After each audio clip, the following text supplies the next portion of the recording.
India, okay. Thailand. How about Tibet? Tibet, yes, Kamlesh Bhai got it right. So I just came back from Tibet after my Himalayan expedition to Everest Base Camp and Mount Kailas. One thing that struck me there is everybody, monks, common people, are highly spiritual. There are so many monasteries, it's unbelievable. Some of the biggest monasteries are Lopang Monastery and Sera Monastery. Both of them are in Lhasa. And Lopang Monastery used to hold over 10,000 monks at one point. Now there are less than 1,000 monks left, but at one point at this peak, had over 10,000 monks. So they have that much facility there to house them. So I was completely immersed in the culture and the religion. Now most of you know that Buddhism is the major religion in Tibet. And there are Buddhist priests, lamas everywhere. There is so much similarity between Jainism and Buddhism. Now, a lot of people say, oh, Buddhism originated with Buddha in India, right? Similar time as Jainism. Buddha and Mahavir were contemporaries. Mahavir was 40 years older than Buddha. But the way we Jains believe that Jainism has existed forever, and Mahavir was the last Tirthankar, Buddhists also believe that Sakyamuni Gautam, or Gautam Buddha, was their last Buddha, and there are going to be many other Buddha, and there were many other Buddhas before him. And the way we say that Simandra Swami is going to be the next Tirthankar, they also have Maitreya as the next Buddha who lives in different realms. So seeing that similarity between Jainism and Buddhism, as I was thinking about what to talk about today, I said, why not something that is common between these two philosophies?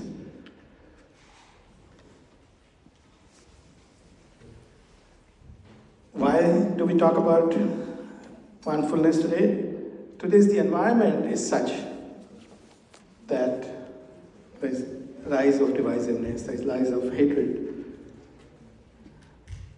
Now, nationalism is not bad, but exclusionary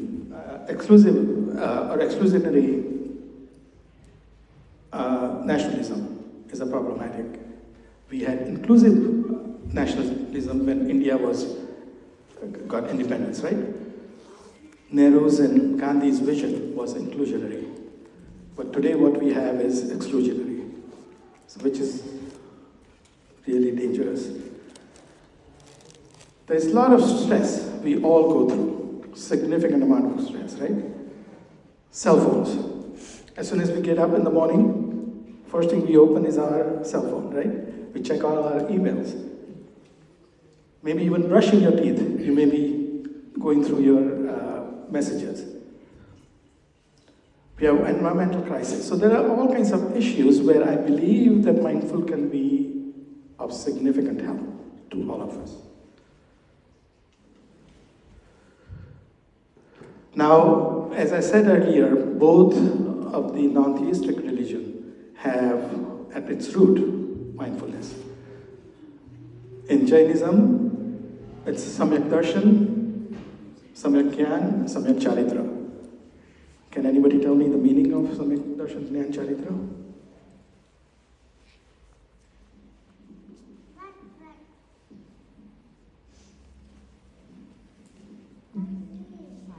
Right faith, right knowledge, right conduct.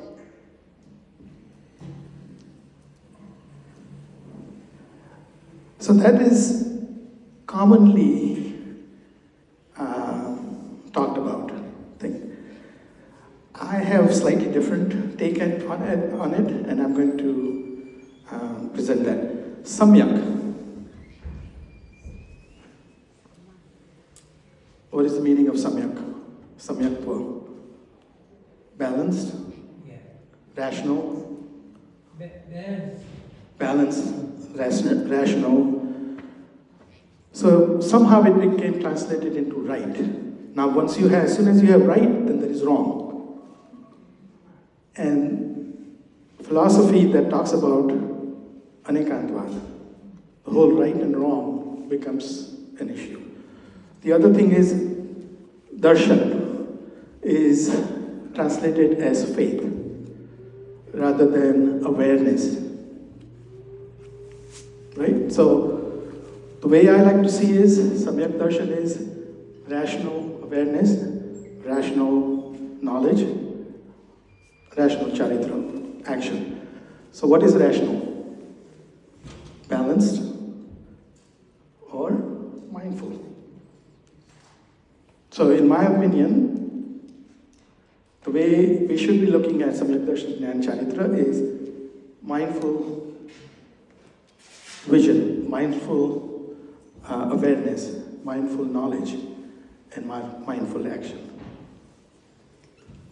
If you look at the Buddhist part, sati. Does anybody know what sati means in Pali? Sati is awareness. It's not your Hindu sati. Awareness. So at the heart of Buddhism, awareness that incorporates mindfulness. Sudhirbhai, Yes. maybe my understanding is incorrect, but samyak means unquestionable, absolute. That's what I thought samyak meant. Okay. That's I could be wrong. okay. No. Again, there's no right and wrong, right? These are all interpretation. Is that samyak means balance? It could be balanced, it could be rational, it could be equanimous. Yes. I thought the word missing here is true. Samyak, yeah, but just, real or true, I would say true samyak or sachu gnan je ke che. And again, that's how the right faith came about, because people looked at it as true or right or and certainly it's all open to interpretation, because we do not have that many Prakrit scholars. Although I have had a long discussion on this with Phyllis Granoff. Praveen knows her. At Yale, we had hired, through South Asian Studies Council, which I'm a founding member, we had hired a South Asian professor, Phyllis Granoff. She has PhD in Sanskrit, Prakrit, and Pali. And she's expert at Jainism and Buddhism. So I've had a lot of conversation with her, especially about the translation aspect. And again, there is no agreement here, but people have various views. So I'm just presenting my view. Yes. So, we heard absolute, we heard sachu, we heard anekan. To me, when you put it all together, using the key word anekan, then when you combine all of those things together, then to me everything sort of fits together. As long as you have an open mind, and as long as you truly follow the anekan thought and not exclude stuff, then I think it brings it all together, at least for me. Very well put, Mayurbhai. Yes, I agree. So what is mindfulness? Anybody else want to take a guess? Being in the present. Being in the present. Anything else? One that calms you down. One that calms you down. One that calms you down, okay. Anything else? That's the result. State of full awareness. state of full awareness. Okay, wonderful. Being aware. Being aware. Also being compassionate and non-judgmental while you are in that moment. Beautiful. I would expect that from you, Jyoti. Awareness, yes. So all of it is right. So there is a story. A student goes to teacher and says, "I want to learn everything you know." So teacher was drinking cup of coffee, cup of tea. So he took a pot of tea and started pouring in his cup. And it kept overflowing. So the student said, "What are you doing? I mean, your cup is already full. You're putting more into it and it's just overflowing." And the teacher smiled. And he said, "When you come to me with a full cup, I cannot teach you anything." Oops. Sorry.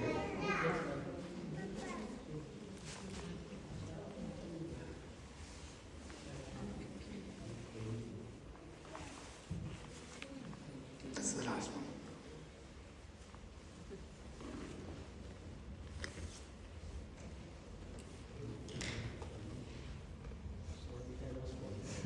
All right. Okay. So what we are going to do is we are going to do an exercise to empty our cup. So close your eyes.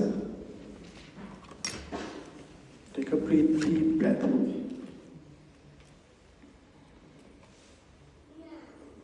Inhale. Exhale. Inhale. Exhale. Now when you exhale, imagine letting go of all the distractions, all the preoccupations, all your existing beliefs. Let go. Inhale. Exhale. Now this time when you inhale, focus on creating space for the present moment. Inhale. Exhale. Inhale. Exhale. You can open your eyes now.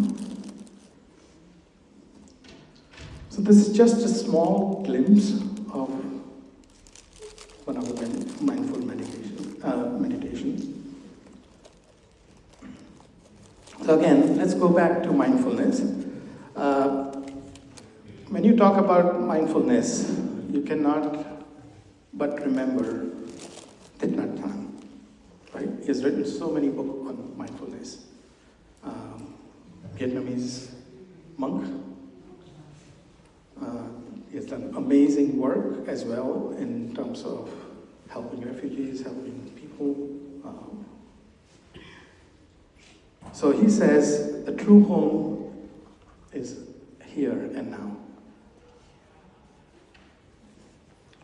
So again, going back to what all of you said, awareness of the present moment, that's the mindfulness. Observing your thoughts, feeling, sensations, all without judgment. That's an important part. The other part of mindfulness is cultivating curiosity and compassion, kindness towards your own thoughts, towards others' thoughts, other people, towards your experiences.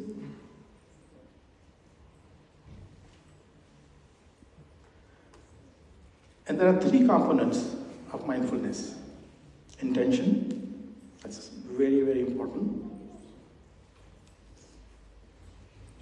choose to be aware, because that's the first step, right? Then attention. Now attention to what? To the present moment. Now when you are thinking about present moment, what happens? Your mind wanders. And that's okay. Sometimes what we say, oh, I should be able to do this, and I'm not able to do this. So we become very critical of ourselves. Kindness, even towards you, is an important part. Let go of that thought. Bring it back to the present moment. Many a times in mindful meditation especially, people use anchor. And breath is one of the anchors that we use, right? So we'll go through that too. Or you can use something else. So, somebody can use a statue or any element. So intention, attention, and then attitude. The attitude is, again, being curious, non-judgmental, and being kind. That's very, very critical.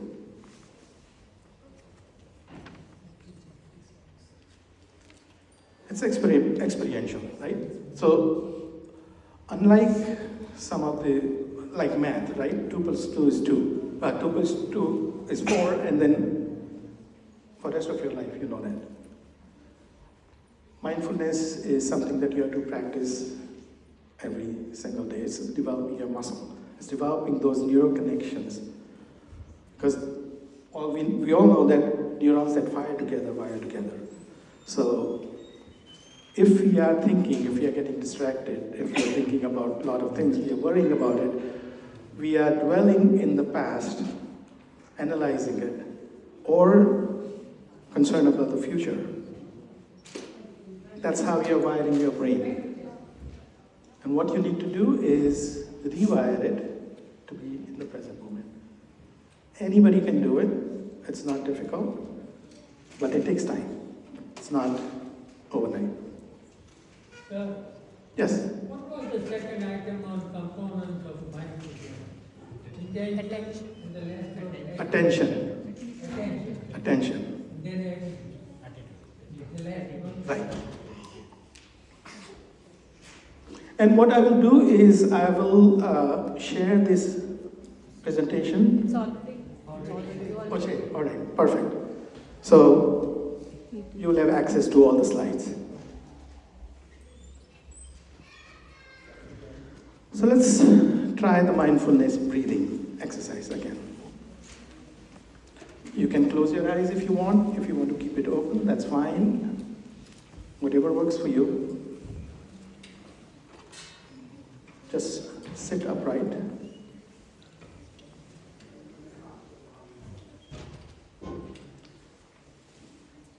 Bring a half smile to your face.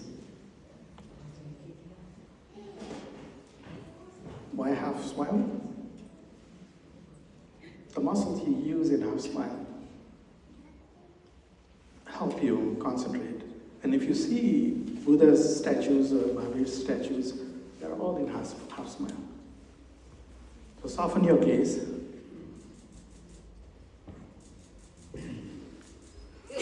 Inhale deeply. Exhale slowly.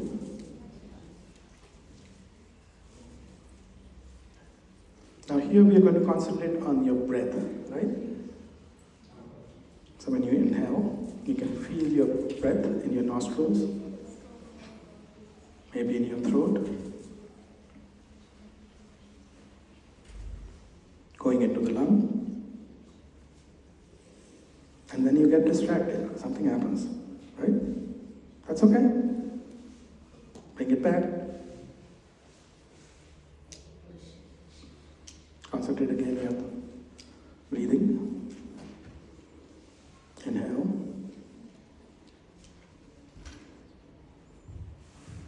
Thought may come, what is he doing here? This is a Jain class.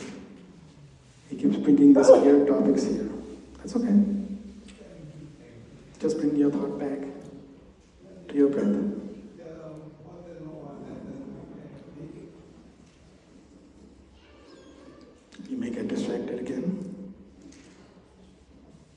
I came here to learn about Nav Tattva and Bhavana. Go back to your breath.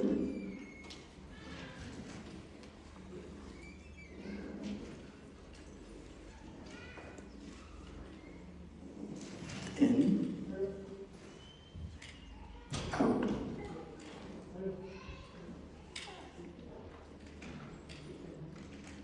In,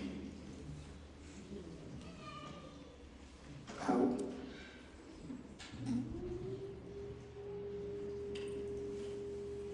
Now take deeper breath. Longer.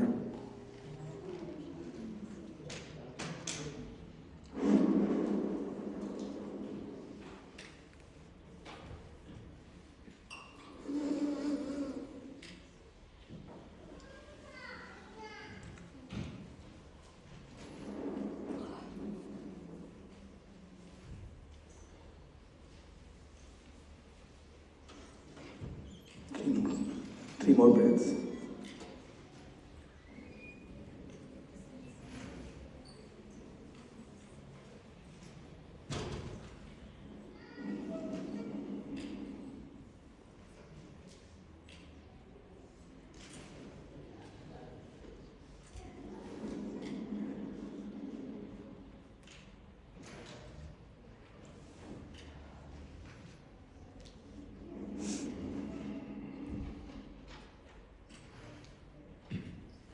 You can open your eyes. Now, why breath? Anybody?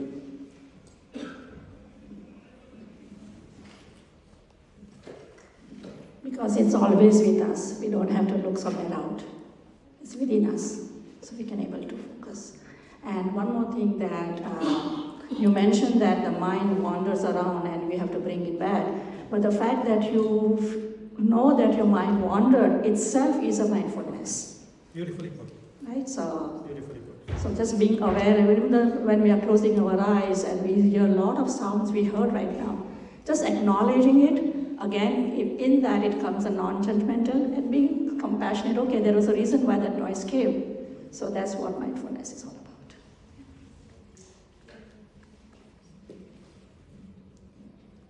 Very well explained, yes. So you got some glimpse. Now, if we continue next month, we'll go into detail of some specific areas of mindfulness, specifically for stress reduction, for leadership qualities development, and all slightly different approach to mindfulness.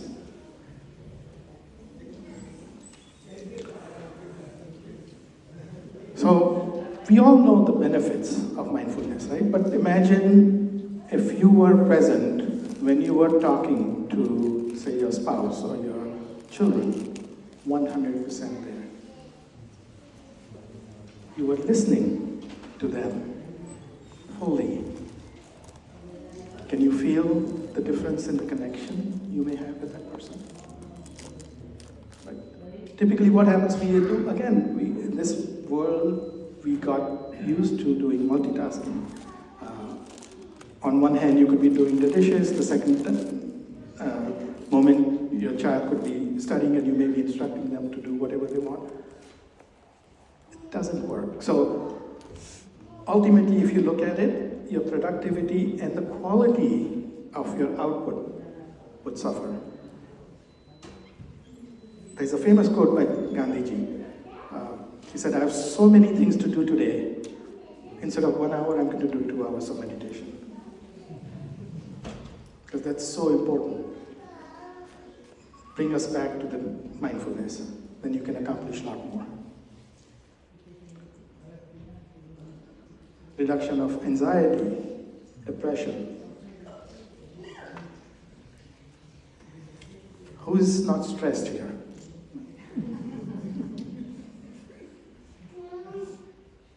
Sleep quality, right? Some of us don't sleep well. Focus, especially for even children. So we were fortunate that the school that my kids went to, there was always, every morning they had 5 minutes meditation, every single morning. So that's the way to, again, align yourself to different thinking, different way. We're bringing you back after whatever you've gone through in the household. So if you keep that practice on a daily basis, even at home, spend 5 minutes just being present.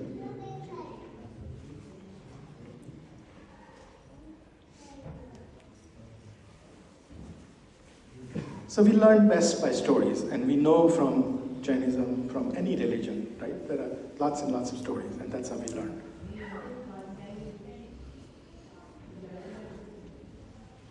Now, here, feel free to interrupt me at any time, ask any questions that you want to ask, and we can discuss about it. But I think everybody knows the story of 2 monks and a woman. 2 monks were going on the way to maybe get a picture or whatever. And there was a little creek on their path. And apparently because of heavy rain, the water has risen in the creek.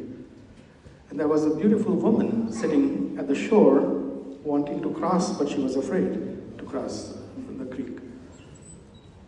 So the elder monk goes there, picks her up, puts her on his shoulder, they cross the creek, drops her on the other side, and they keep going.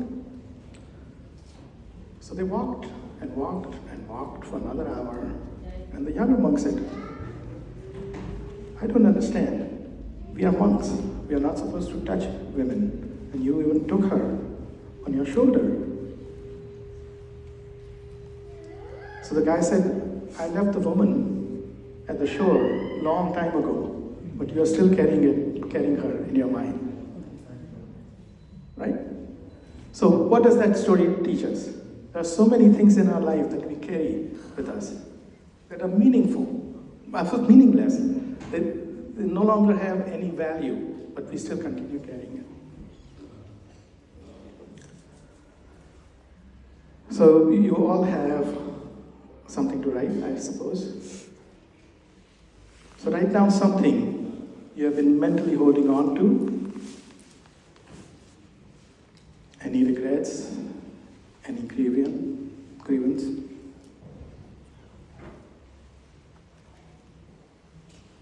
Spend a couple of minutes thinking about it.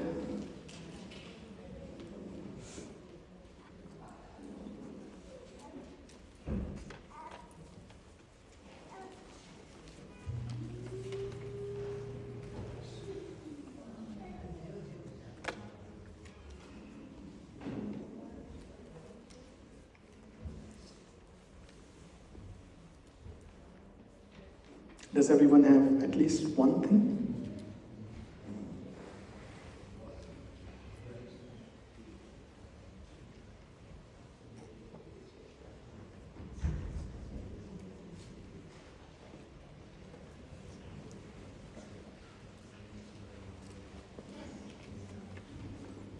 Yeah, if you have one thing, then what I want you to do is reflect on how you can let it go. Approach with acceptance.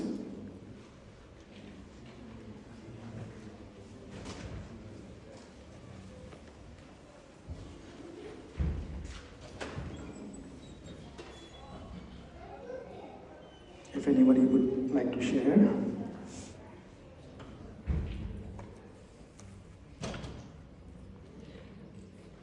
There's a lot of power into sharing. Too much attachment with my grandkids. Attachment. I got too much attachment with my grandkids. With your grandkids, okay. And I cannot okay, release it. you cannot release that. Okay, that's fine.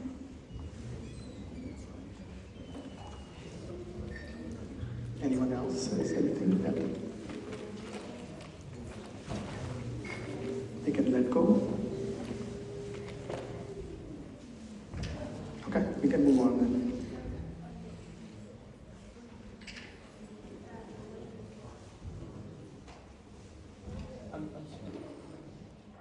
Yes. The last slide. When you say approach it with acceptance, what thought process would you approach it with? Can you give us an example? Yeah, good question. So,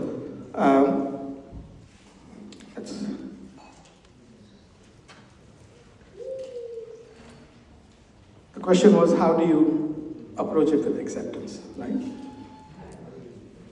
Things happen. You may be holding on to something because you feel it shouldn't happen. Typically, that's what it is. It shouldn't have happened, but it happened.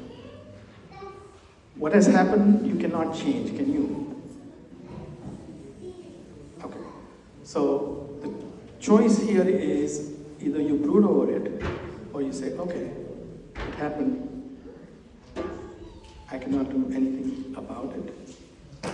Instead of giving my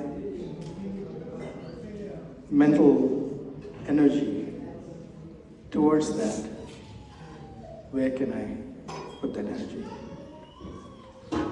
So that's one approach in basically diverting it to something else.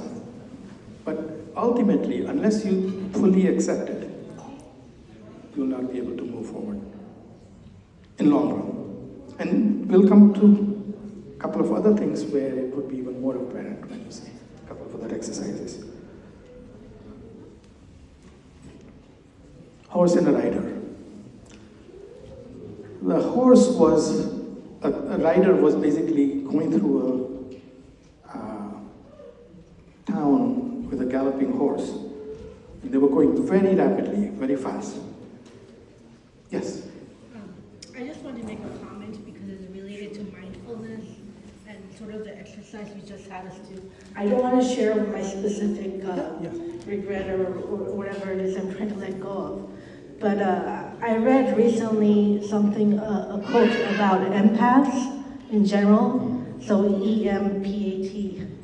So that's the type of personality that I have. And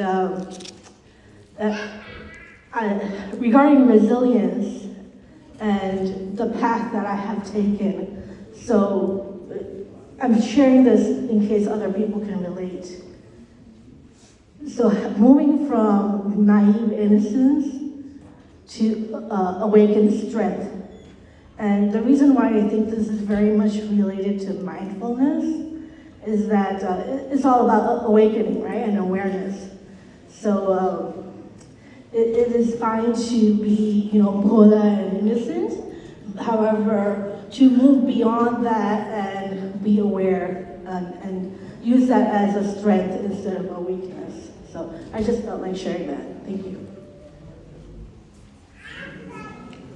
Thank you very much for sharing. So here is the power of sharing.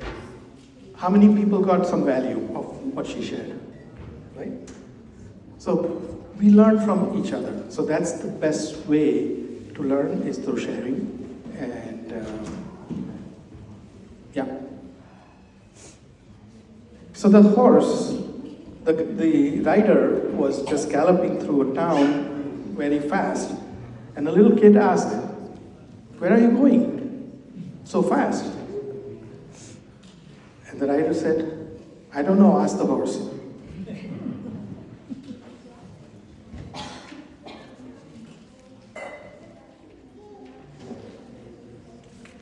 So let's talk about when was the last time we got really dragged by our thoughts.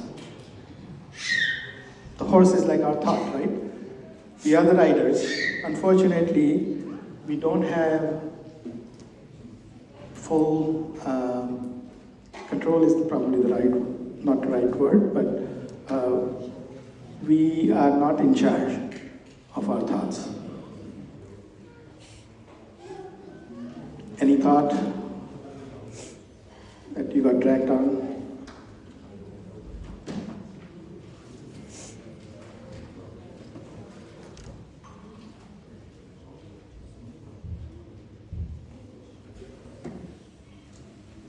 Again, these exercises are designed to bring awareness, and it has long-term healing benefits. So in terms of something that you may be stuck on, by going through the exercise and releasing it, you can move on.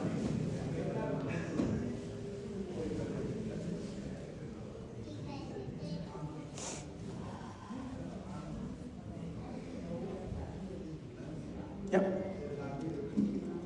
Again,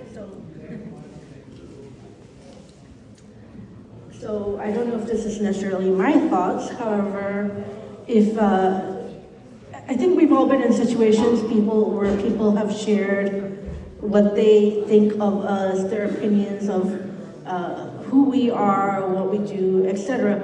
And sometimes I may take that to heart and let that drag in my mind as being true, like, okay, this is in fact who I am, when that is not necessarily the case. And so I guess letting go of needing other people's validation as to who you are and how you choose to live your life, basically, is what I'm trying to get at.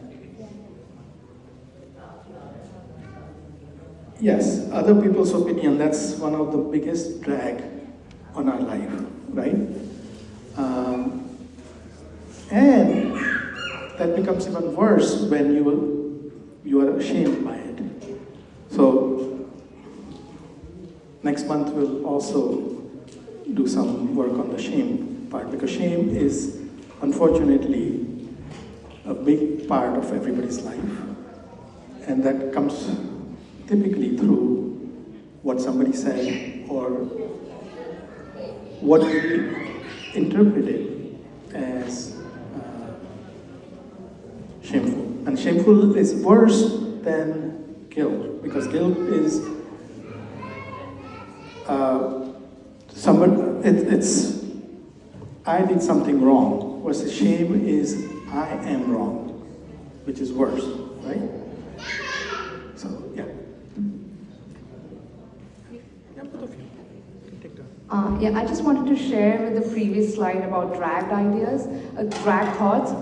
When you procrastinate something, that's also dragging, and those are kind of thoughts that keep dragging. As whatever you kind of procrastinate things or ideas, that's always in your mind, and like you have to do or you will do, and that's kind of has a dragging effect in your thoughts. So for me, it's that thing that I can relate to, like procrastination. Now, procrastination has two aspects of it. It can be the result of dragging, or it can be the cause of dragging too. What I was going to say about the previous slide, well, 2 points I want to make. One was about the previous slide. The second part of it, what it might feel like to take the reins of your mind.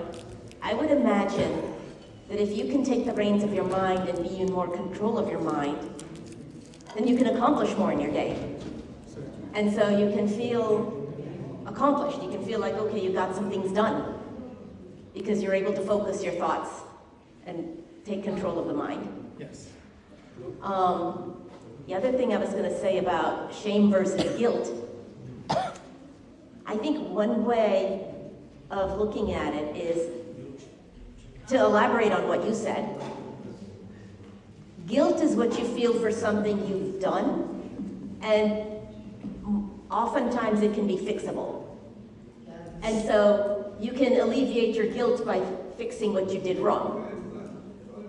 Shame is how you feel about who you are as an individual, I think. Like, I'm a bad person or something, as opposed to I did something bad. I did something bad, I can undo it, I can fix it, repair it, and now it's not bad anymore. But to say, I am a horrible person, that would be an example of shame. And, well, I can't change who I am, and if I, so Yeah. there's that feeling that you can't do anything about it. Yeah.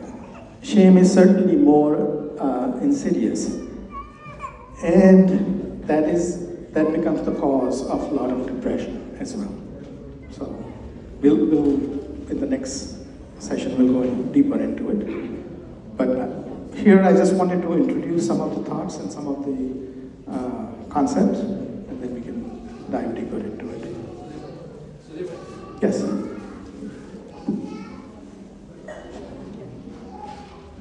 Just something I had heard in Rakesh Pechalagi's lecture. He had a pretty nifty concept.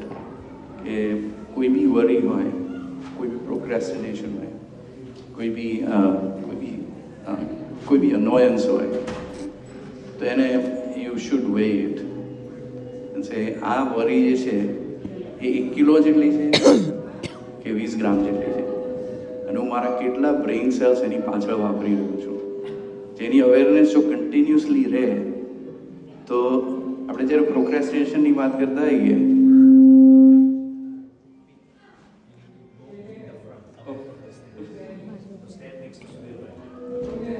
Alright.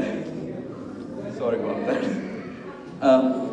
જ્યારે કોઈ બી event છે and if you can weigh that in number of brain cells you're going to consume for it and એના માટે જો વાણિયા થઈ જાઓ હું એક બી પૈસો એક્સ્ટ્રા નહીં આપું. કોઈએ મારું ઇન્સલ્ટ કર્યું તો હું એના માટે 2 કલાક બગાડીશ, 5 કલાક બગાડીશ, આખી રાત બગાડીશ કે એ મોમેન્ટ પાસ થઈ ગઈ છે અને મે બી ઇન્ટ્રોસ્પેક્શન કરીશ કે મને એનાથી અસર કેમ થાય છે હજી બી અને મે બી મારામાં કંઈ પ્રોગ્રેસ થઈ શકે છે. But it's the idea even procrastination કોઈ કામ નથી કર્યું, keep bringing that thought, you're consuming your neurons. And Shilpaben's comment, if your brain is fully aware, you're much more productive. You can free up those brain cells. But it was very nicely done, so I thought it would be useful. Thank you again. So, insult, right? Let's talk about insult. Can anybody insult you here? Thank you. They can try, but they cannot insult you. Only you can choose to be insulted. Anyway, so let's move on.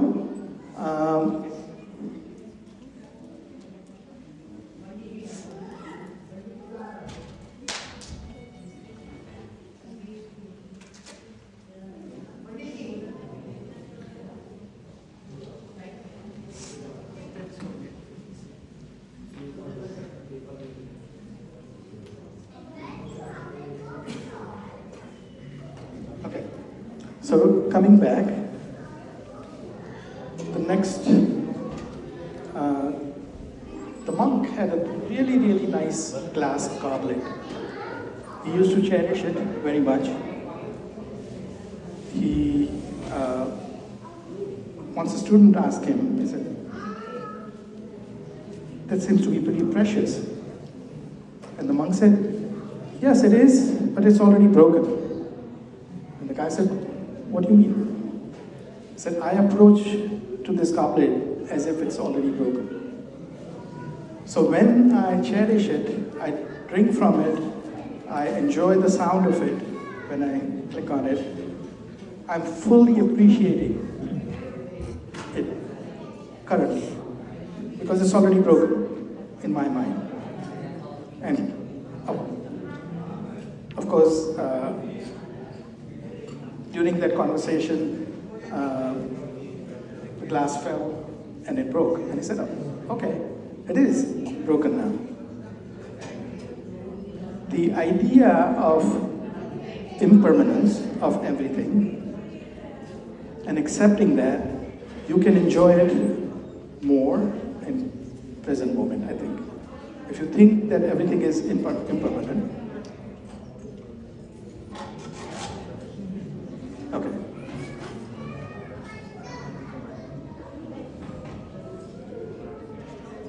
So how do you respond when something is lost? Somebody is lost.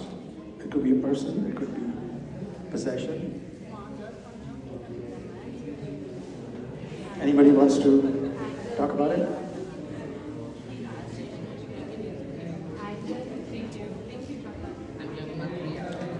We have all the prayers where we talk about it, that everything is impermanent. How easy it is to bring it to our day-to-day life.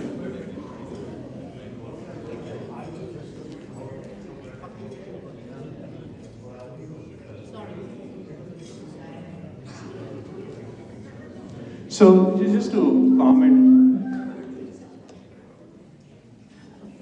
comment on the glass is already broken piece. I think that's a very powerful concept, right? If you look at any potential loss that you are worried about, see that eventually it's going to happen. It will make you appreciate it a lot more while it is still around. So I think that is a really powerful concept. And again, I would like to hear more, maybe if others have other perspective, but I found it resonated very well with me because in the end, as we know, right, Jain religion says that when you die, only your karma are going to carry it, all other possession is going to be left here. So with that in mind, you can think that, okay, how I can best use all this, right? The time I have, the positions I have, and not just to me, but how it will bring joy and other things to others, right? So I think that's a very powerful concept. Thank you for sharing that. Yeah, and we can go further on this. I can think of an example. I was hoping that we will address the example coming from the crowd, but I can bring in some example. A friend of mine,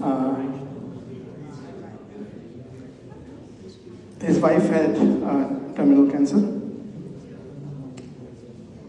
What I saw was amazing. Instead of worrying about it, instead of constantly complaining about it,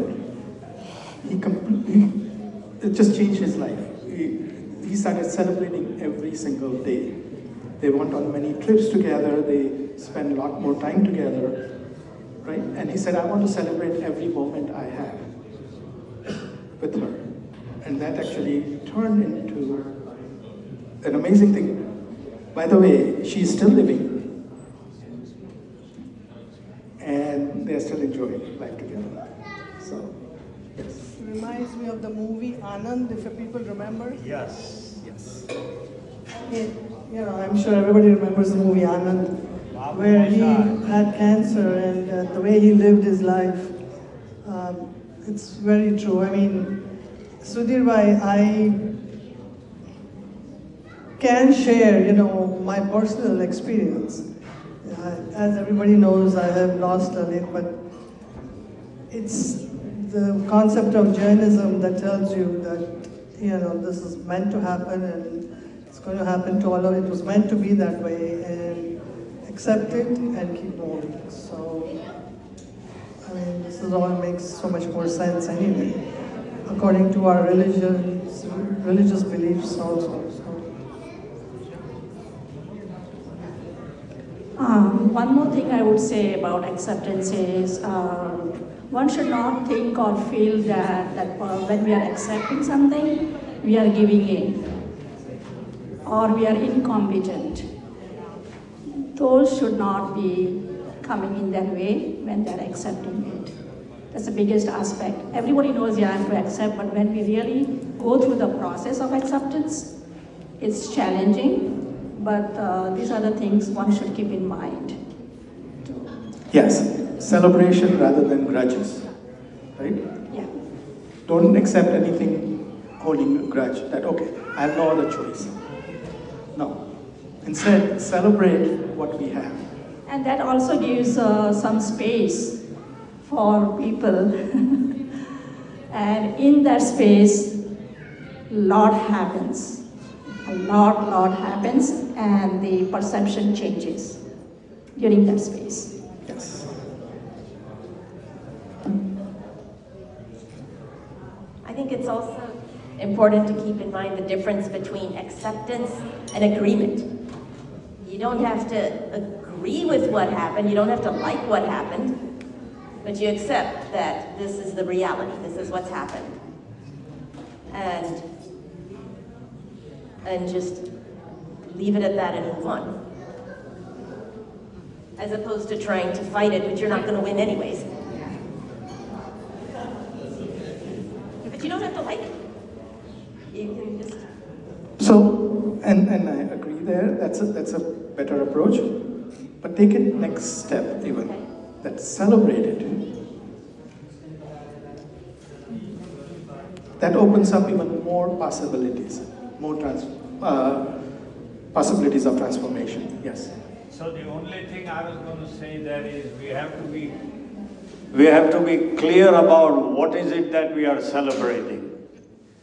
Not just celebrate it for the sake of celebration, but you have to be very clear. What are you celebrating? Are you celebrating differences? Are you celebrating the outcome? What are we celebrating? For me, the basic guidance comes from, does it empower me or does it disempower me? Correct. If it empowers me, I'm going to celebrate that part. And exactly, that's all. So as long as we are clear in our mind as to what are we celebrating. Thank you. Yeah, pass on. Thank you. Oh, sure. So I would like to share one real example of the next slide, what you were showing about some value, how do you respond when the value changes, right? So I'm audible, right? Mm-hmm. Yeah. So I would like to give an example of my best childhood friend. So we have been friends since last 35 years, amazing friendship. So we have done many NCC camps together during our primary school, have been to a couple of picnics and all. So in 9th grade, he was diagnosed with a very severe diabetes. So he was a diabetic patient at the 9th grade. So you can imagine that the life completely changes at that moment, right? Not able to eat any sweets, nothing, like no cheese, no butter, nothing. So it was too tough. And we both were thinking that, okay, this is going to change a lot. But the way in which he accepted it at that age, right? His life completely changed.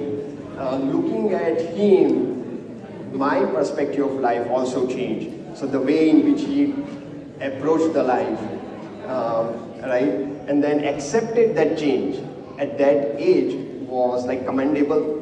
And we thought that, okay, we will not be able to do so many things which we have dreamed about it. But then it made our friendship more stronger by looking at a different perspective of the life.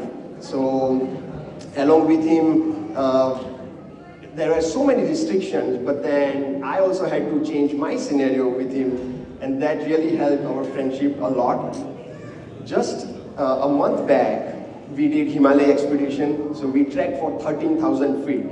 And that was an amazing experience, and we talked about that nothing can stop us if we start doing it. There might be many challenges in the life, but it's a perfect example of how you look at it, accept it, and then move forward in your life. So just wanted to share that. Thank you for sharing again. Now here so far what we have discussed is all about people, but not the possessions. You may have your prized possession, maybe a new car, and the first day you get out and you get into accident. What happens? Right? So it can be applied, the same principle can be applied to every aspect of your life.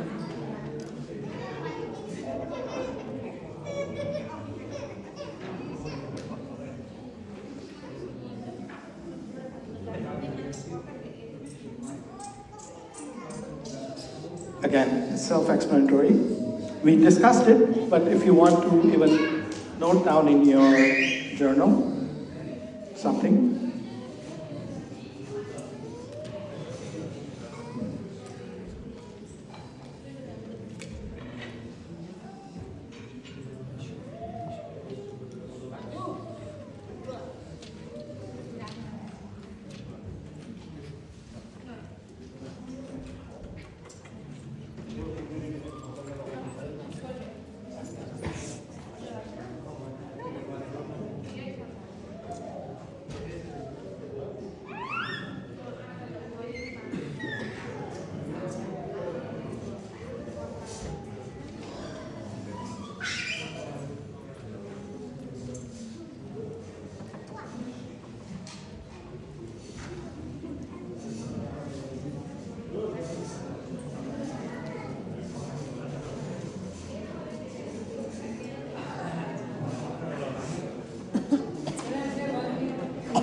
Yes, of course. You know, I'm thinking about my next life, okay? And it all depends upon whatever karmas I have done in this life. Because I'm the one, this Atma, is writing what good and bad deeds I have done in this life. And with my karma, I will be able to attain my second life after this. Correct me if I'm wrong.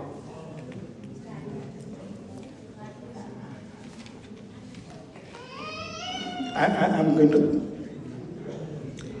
be a little careful in how I answer this. So today's topic is mindfulness, right? We moving away from future or past.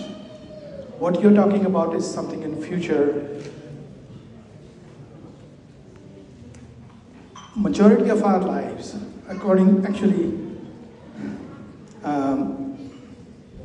there was a Harvard study done a few years ago where our lives typically, of average human being, they did a huge study, and they found that 47% of our time is spent in either dwelling over the past or worrying about the future or thinking about the future or planning about the future. That means half of our waking life, we are wasting it on something that's insignificant. Think about today. How can you bring more joy to your life today? How can you bring more love to your life today? How can you influence others in your life today? How many lives you can touch in a positive way today? Not in the future. Don't worry about what happened in the past. So, I apologize, but karma theory sometimes takes us away from mindfulness of the present moment. Can I add to that? Where is the other microphone?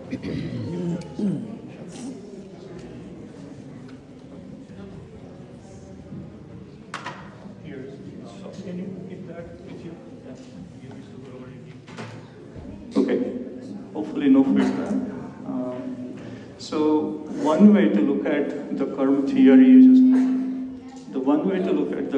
you just described, right? So when you are doing something today, to something, someone, think if you are in their place in future incarnation, would you have somebody do that to you? And that is a mindfulness that you can apply right now with the karma theory, right? So be mindful of what you are doing, to whom you are doing, and then keep in mind that if you are in their place, do you want to have that happen to you? And that will help kind of answer both the things. That how you can live in presence but also think about future.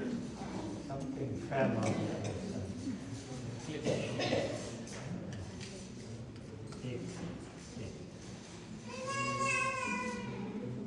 So Sudhirbhai, I was just going to say, I've never felt I would say it like this, but I'm going to. You made a statement, if I heard it correct, that karma theory takes us to... Can take us. Okay, thank you. So now we are aligned. Okay. To me, it is us who decide to go someplace, not that the karma theory takes us there. Thank you. Yeah, and again, everybody, please clarify if you have any doubt in what I'm saying. Just clarify. Yeah. Question? Yes. So you mentioned that, 47% of the time we're spending our times either thinking about the past or the future. And I understand that we don't want to dwell on the past or worry about the future. But I'm confused about the idea of planning for the future as being problematic, because you have to make plans. I mean, when I come to North Carolina, I make plans, choose my dates, buy my plane ticket, so forth. I can't just on the fly come in the moment. Like, how would you just make that distinction, I guess? Thank you, yeah. So if you are booking your flight, be in the present moment. I'm going to book my flight now, right? You're making plan that I'm going to go to North Carolina. So that's the plan. Or I'm going to make a plan to go to Himalayas next month. Now I can dwell on it, or I can say I'm being present to what I need to do today. Right? Okay, so then that is present moment because Right. you're focused on what you need to do today in preparation for next month, Right. as opposed to that being that you're focused on next month. Correct. Yeah. So if you keep dreaming about it all day, that, okay, I'm going to be in Hawaii next month, and now nothing gets done today. At work, you're still thinking about what I'm going to do there. Versus, okay, I'm going to do that. I'm going to go there. Wonderful. Today, in this moment, this is most important thing. And while I'm in Hawaii, I'm going to enjoy every moment. Because there, if I keep thinking that, oh, in a week I have to go back to work and there's a pile of work sitting around, now you're not enjoying that either. So, you may plan for the future in a manner that you're not obsessed with it. It's not taking over your life. Sometimes, even about past, right? We get so obsessed about what happened in the past. We cannot move forward. To bring that closure so you can move forward. And for the future, whatever you plan, but put all the effort at the present moment so that that plan can come to fruition. Otherwise, that plan would never come to fruition. I have another question. Yes. We talk about the problems of dwelling on the past or worrying about the future. But what if you're excited about the future and you're thinking fun thoughts about it? And what would be the motivation to stop if I'm imagining myself in Hawaii having a good time? Or I'm thinking back on when I was in Hawaii and had a great time. Okay. I think. So your question about this is very valid. Yes. Mindfulness does not tell us to stop living our life. Whatever thoughts arises, for example, you said about planning for the future and that you are getting excited about something. Absolutely fine. You can be excited, but deep down there's an anchor point for you. That anchor point is your breath. So stay connected with your breath throughout that process. That's going to keep you in the moment, as well as you'll be able to live in the future of getting excitement. As Thich Nhat Hanh had said, that I know that I am breathing. So I am breathing. I know I'm drinking, but I know I am taking that sip of that tea right now. And I'm completely aware of that sip I'm taking. So while I'm talking, I know right now that yes, I'm talking to you, but I'm completely aware of my breathing and my breath and each word I'm saying. That's what it's all about. So yes, you can be in the future, you can plan whatever you need to. And yes, sometimes we go in the past also, but that past also helps us to change our future or to change our present moment. So everything we can do, we have the right to do all of those things as long as you can stay in the moment. And that moment is for us, for all of us, is our anchor point, which is breath. And again, here there's nothing wrong or right? Whatever even I'm saying here, this is a possibility. It's staying in the present. Being in the past, or dwelling over the past or worrying about the future, if that empowers you, go ahead. In most cases, it does not. And it takes away from enjoying life at this particular moment, which is what matters the most. Yes? So in some ways, are we saying that being able to be aware allows you to come back and not just keep dwelling? Is that what we are saying? Exactly. So, our mind is going to wander, period. Even most, let's say, most experienced monk cannot say that they're at every second they're in present moment. The idea is to keep bringing you back so that you can make a difference today. Right? So if I use the entropy definition from thermodynamics, then entropy is going to increase. Correct. You need to make sure that you curtail that acceleration of entropy increase for yourself.